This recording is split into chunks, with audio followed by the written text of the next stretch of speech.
প্রশ্নের মুখে ত্রিপুরা তেলিয়ামুড়া দুর্যোগ মোকাবিলা ব্যবস্থা। বিপর্যয়ের সময় সাধারণ মানুষের পাশে দাঁড়ানো, দ্রুত উদ্ধার কাজ চালানো এবং জীবন ও সম্পদের ক্ষয়ক্ষতি কমানো এটাই দুর্যোগ মোকাবিলা বিভাগের মূল দায়িত্ব। কিন্তু বাস্তবের চিত্র সম্পূর্ণ উল্টো।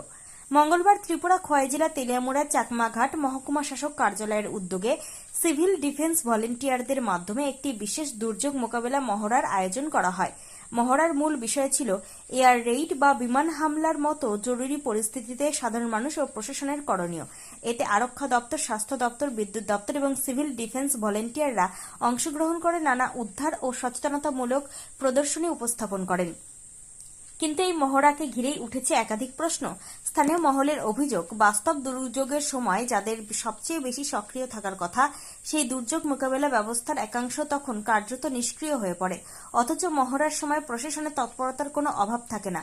সরকারি কোষাগারে লক্ষ লক্ষ টাকা ব্যয় করে মহড়ার আয়োজন করা হলেও প্রকৃত বিপদের সময় সেই প্রস্তুতির প্রতিফলন কতটা দেখা যায় তা নিয়ে জনমনে গভীর সংশয় তৈরি হয়েছে।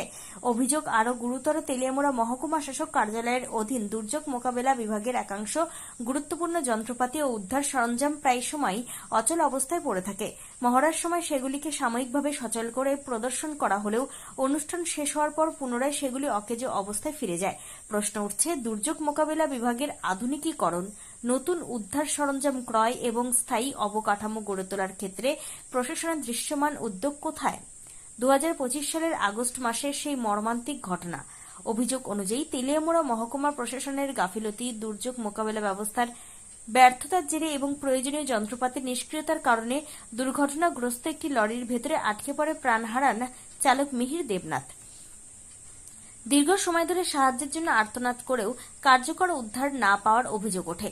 পরবর্তীতে ত্রিপুরা সরকারের তরফে তৎকালীন মহকুমা শাসক পরিমল মজুমদারকে চাকরি থেকে বরখাস্ত করা হয় এবং একাধিক দায়িত্বপ্রাপ্ত আধিকারিকের বিরুদ্ধে শোকজ। ত্রিপুরা সরকারের আদেশ অনুসারে আজ 9 জুন 2026 বেলা 4 ঘটিকায় আমাদের এসডিএম অফিস তেলিয়ামুড়া প্রাঙ্গণে civil defence air red black out mock exercise আজকে সম্পন্ন করা হয়েছে।